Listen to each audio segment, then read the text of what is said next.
Hello everyone and welcome back to the Modelling Novice.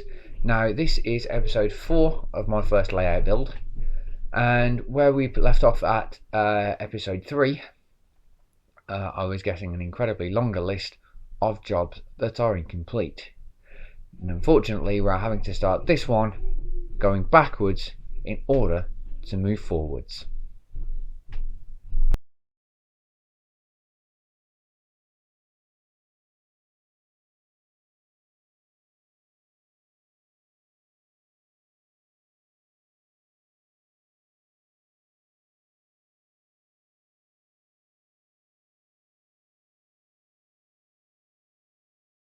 So as you can see, the filler mixture has cracked and lifted, therefore all of this has to go before I can try again.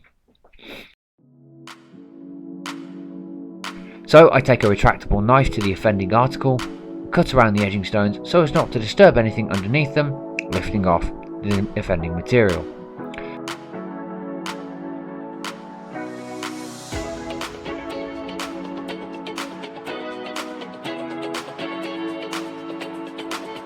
I then use an old brush to clean off any loose particles. Now, I had messaged James, also known as the Western Signalman, who's used this technique to great success, and he suggested making sure that the surface is sealed before applying the mixture.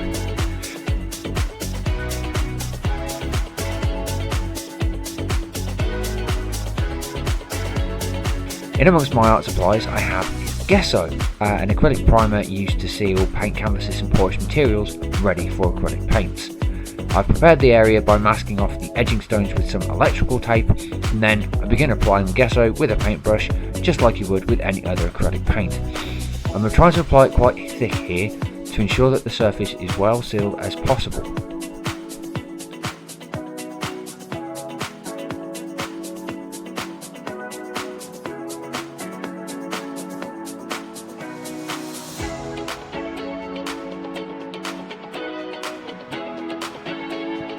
Once the first coat is dry, I then build the ramp at the rear of the station with paper mache. Because the supports are quite close together, I decided to just build several layers at once here. It's unlikely the layers will droop or sink much, and even if they do, it should be easy to fix with the filler. I then repeat the process the following day. Once the paper mache is dry, another coat of gesso will be applied.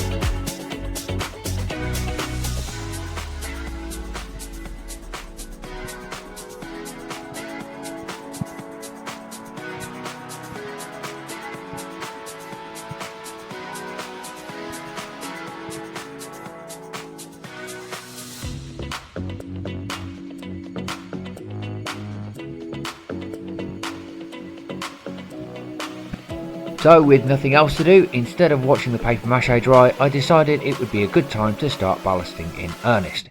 There are a number of tutorials online from many modelers, and all of them do things similarly, but occasionally slightly different. I would recommend watching a few different people and finding out what works for you. For me, I started by pouring my mix of ballast in sections, using a brush to spread it out and uncover the sleepers. It's always best practice to start with a small amount and add more on as you go along, as it's much easier to add than to overfill and try and remove the excess.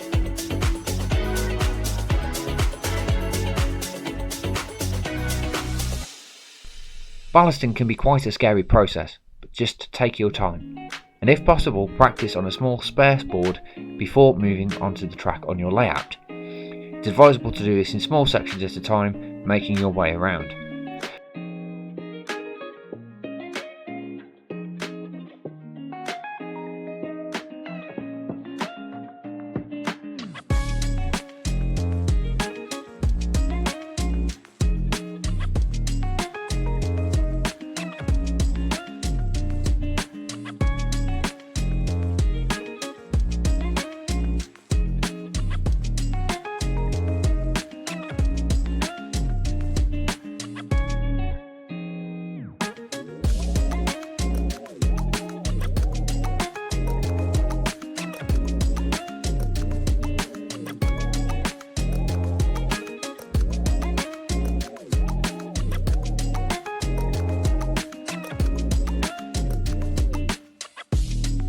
Once you are happy with the position of your ballast, it's time to get it stuck down. Some people like to use a specialist ballast adhesive, of which there are many out there, all of which fantastic products, come in an easy use applicator bottle. However, I'm taking the cheaper option by using watered down PVA glue. I already have a syringe, so I'm going to use that to apply the mix, and I've got plenty left over from this paper mache, but to ensure that it soaks into the ballast, I'm adding a few drops of washing up liquids first. This is vital, otherwise the glue will remain in droplets above the ballast and not seep in properly. The washing up liquid, or dish soap if you're American, helps to break the surface tension of this glue mix and allows it to seep into all of the crevices properly and leave a good quality finish. It is also advisable to dampen the ballast first by using a soft spray of water and or IPA mix. I've just gone for water in an old trigger spray bottle here. Again, the bottle is something I've just had lying around. You could use an empty cleaner bottle or something that you've got lying around. You don't have to buy anything for this. Don't forget to take extra care around the points. Keep the tie bar and the switching rail clear and free from ballast stones and from glue. If necessary, use a pick or a craft knife around the tie bar inside the check rails to make sure they don't get clogged up and stop your trains from running over them.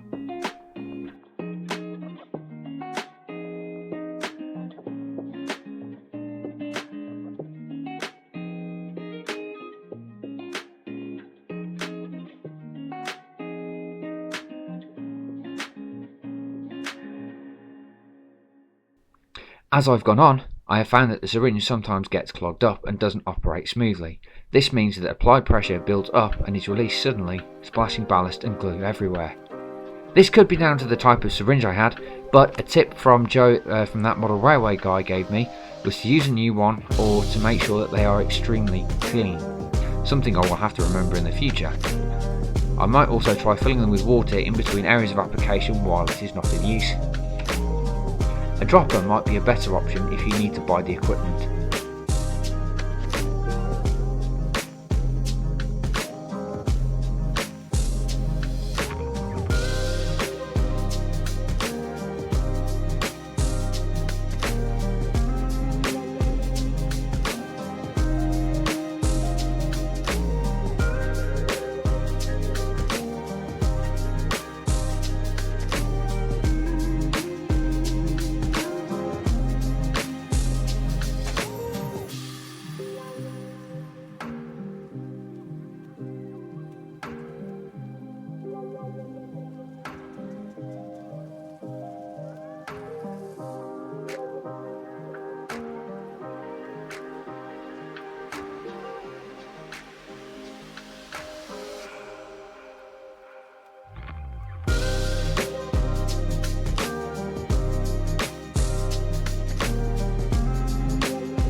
Okay then, so I have finally finished ballasting. Now that is the first job ticked off.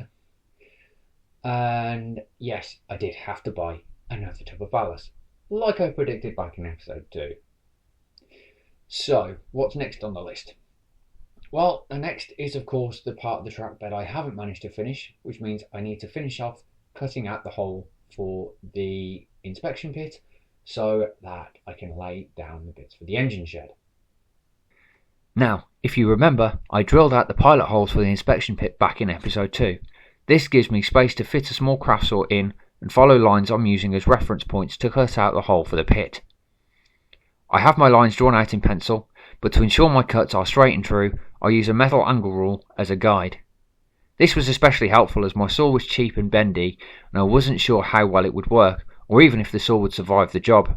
Thankfully it did, although the blades were a bit crooked. Once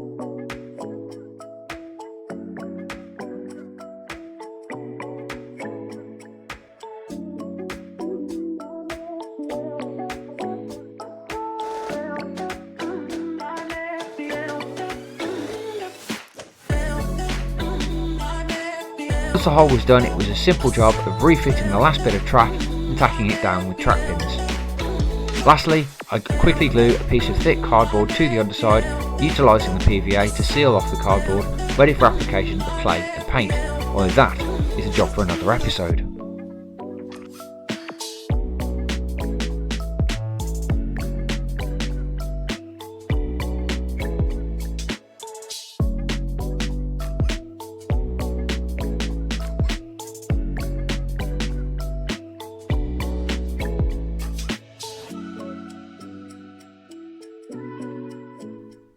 So that is the inspection pit finished, the last bit of track laid, and the ballasting topped off.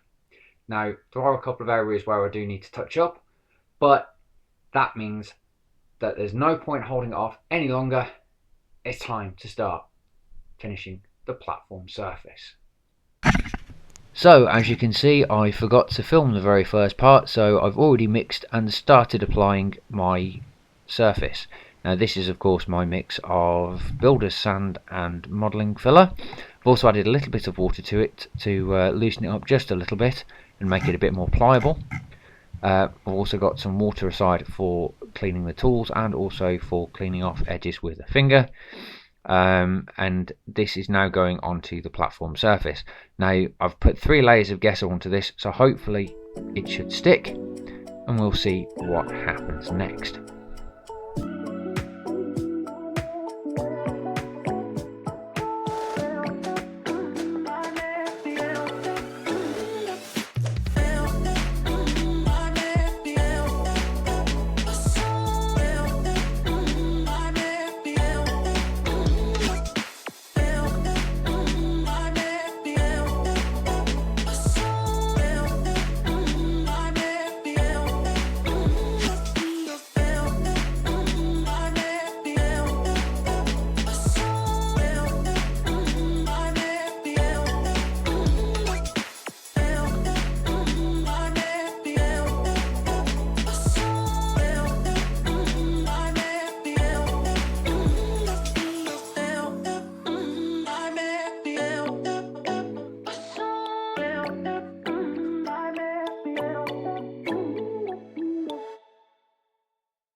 Okay, so that is the platform surface now applied. Now, unfortunately, after being left to dry, it did crack a little bit, but I think that's more down to the fact that I didn't seal it sufficiently enough.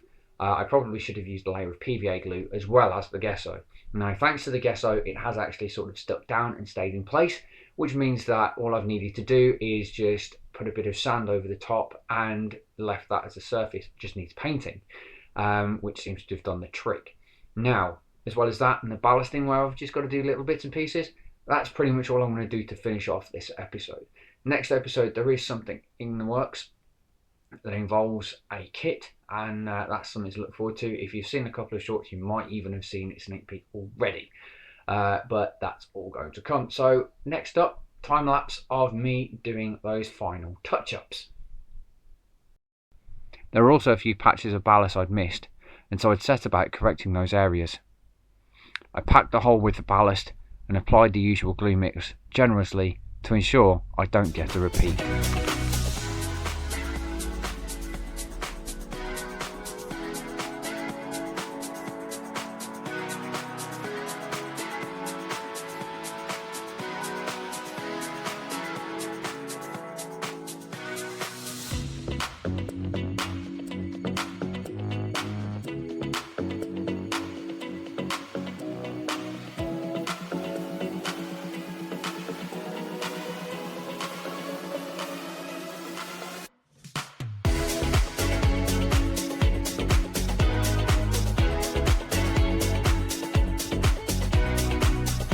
I forgot to film my first attempt at topping the sand filler mix. Initially I brushed on some PVA glue, sprinkled sand over the top. I wasn't happy with this finish, however, it was far too patchy. So now I'm applying the sand to the platform generously before applying the PVA mix, just like in the ballast. This should fill in all the gaps, cracks and crevices nicely, and once painted it should look a lot more gravelly.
Okay, so I think that's a good place to leave the modelling now for this episode.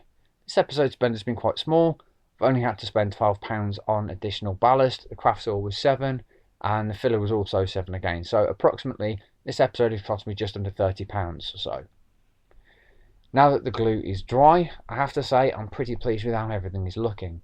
I've got some touching up to do, but this marks a significant moment in the build. With the ballast down, it's starting to look like a proper railway. There's still a long way to go, of course, a lot of seeing it work to be done, but at this point it feels like I'm really halfway there. The next episode is going to focus on the engine shed area, and if you've seen any of my recent shorts, you would have noticed a shed in the background. So don't forget to join me next time when I take you through building that shed and making a start on the concrete floor. As always, if you are a fellow beginner, I hope I've inspired you to have a go, and if you are an experienced modeller, I hope you've had a good laugh at my expense for yet more silly mistakes. It's all part of the fun. Thanks for watching. Bye for now.